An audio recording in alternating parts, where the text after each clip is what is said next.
Dear students, 64वीं BPSC की mains की तैयारी करने वाले सभी पॉसिबल स्टूडेंट्स, आपके पास बीपीएससी का सिलेबस सबसे पहले मस्ट है, ये आपके पास होना चाहिए। और साथ ही पिछले साल के क्वेश्चंस के बैंक मस्ट है, वो भी आपको रखना चाहिए। जनरल स्टडीज़ का एक सेक्शन अलग से आपको मिलेगा, साथ ही ऑप्शनल पेपर जो भी आपका वैकल्पिक विषय है, इस पर भी आपको क्वेश्चन बैंक रखने चाहिए। केबीसी नैनो का बहुत अच्छा आता है, इसके क्वेश्चन बैंक आपको रखने चाहिए और संभव हो तो सिलेबस भी रखें, क्योंकि इन दोनों को देखकर ही आप आगे के प्रिपरेशंस कर पाएंगे। और जो ये मानते हैं कि वो बहुत रिमोट एरियाज में रहते हैं, ये सब नहीं मंगा सकते, फाइनेंशियली भी बहुत वीक हैं, तो रहने दें, हम लोग इसे देखेंगे। आपको पता होगा कि बीपीएससी ने 60 से 62वीं जो 2018 में हुआ था मेंस का एग्जाम, उससे अपने सिलेबस को चेंज कर दिया, यानी क्वेश्चन पूछने का पैटर्न चेंज हो गया।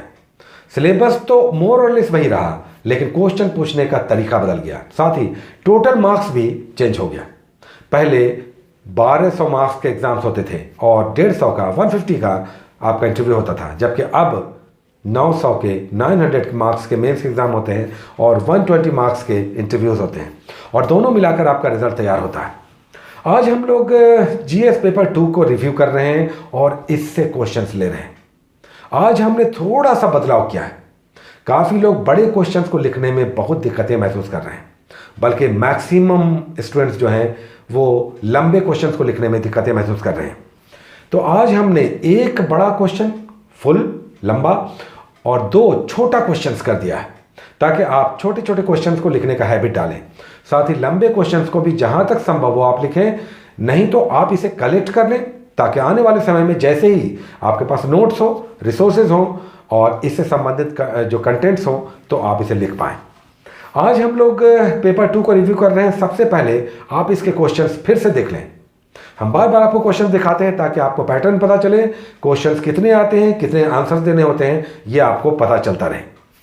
आज इसमें 12 क्वेश्चंस आपको दिखाई देंगे। पॉलिटी 4 क्वेश्चंस, ज्योग्राफी और इकोनॉमी के 4 क्वेश्चंस और 4 क्वेश्चंस साइंस एंड टेक्नोलॉजी के। सबसे पहले पॉलिटी के क्वेश्चंस देखें आप। यहाँ पर 4 क्वेश्चंस दिए हुए हैं, इसमें से आपको 3 क्वेश्चंस के जवाब देने ही देने हैं। नेक्स्ट आइए, दूसरा सेक्शन है ज्योग्राफी और इकोनॉमी का। इसमें भी आपको 4 क्वेश्चंस दिखाई देंगे, इसमें से 3 क्वेश्चंस के जवाब आपको देने ही देने हैं। नेक्स्ट आइए, साइंस एंड टेक्नोलॉजी में आपको अगेन 4 क्वेश्चंस दिखाई देंगे, लेकिन यहां से आपको केवल 2 क्वेश्चंस के जवाब देने हैं। तो कुल मिलाकर क्वेश्चंस हो गए 12। इन 12 में से आपको 8 क्वेश्चंस के जवाब देने हैं।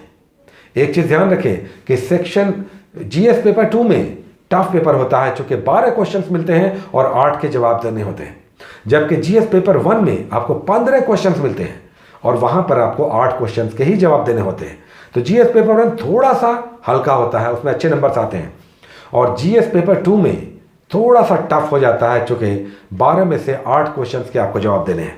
साथ ही इकोनॉमी और ज्योग्राफी के क्वेश्चन थोड़े से टफ भी होते हैं।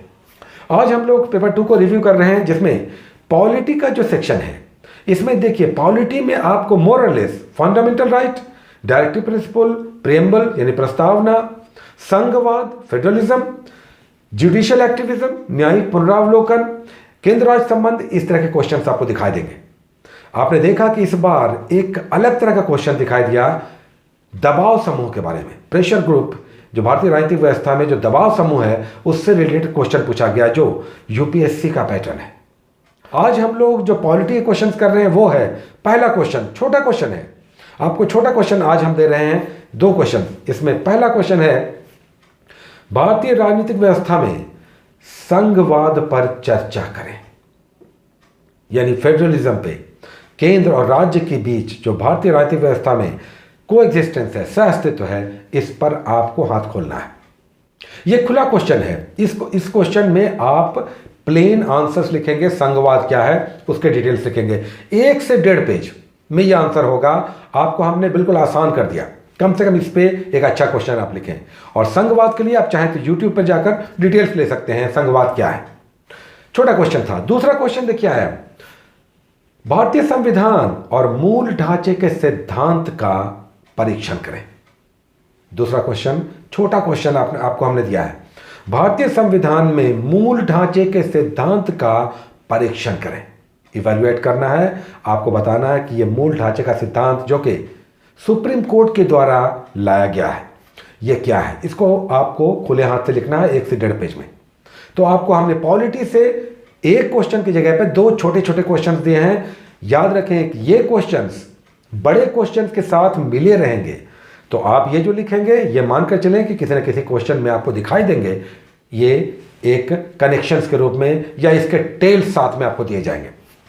दूसरा क्वेश्चन आज आपको जो बड़ा क्वेश्चन दिया जा रहा है वो है इकोनॉमी से।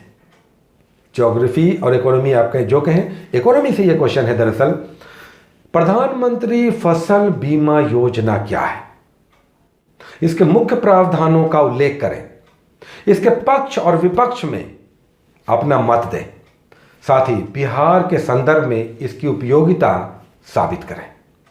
क्वेश्चन आपको मिल गया। 4 पार्ट में क्वेश्चंस होंगे, जो भी क्वेश्चंस इस तरह के होंगे वो लगभग 4 पार्ट में होंगे।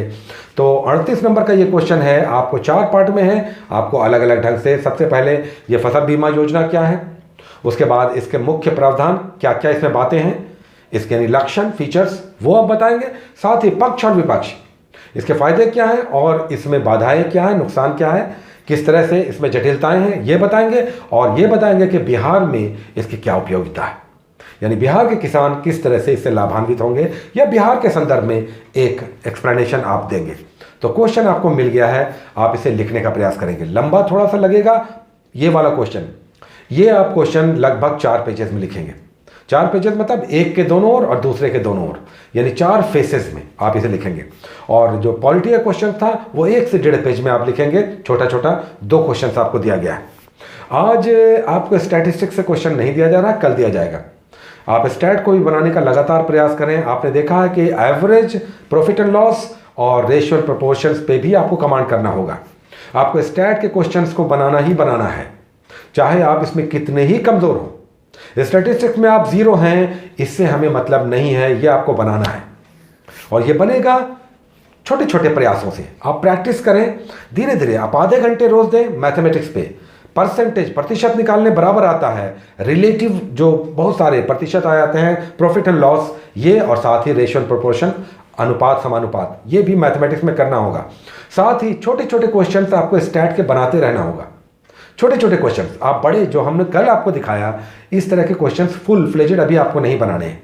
पहले छोटे छोटे आप बनाएं, उसके बाद बड़े पे हम लोग आएंगे और बड़े को भी देखेंगे। आप ये मानकर चलें कि इस तरह के छोटे प्रयास आपके एग्जाम तक, जिसमें 5 महीने अभी कम से कम है, आपको बड़ा लाभ देंगे और आप कॉन्फिडेंट होकर जाएंगे। तो इस तरह से प्रैक्टिस करते रहें, बनाते रहें, रिवाइज करते रहें, राइटिंग प्रैक्टिस करें। Take care.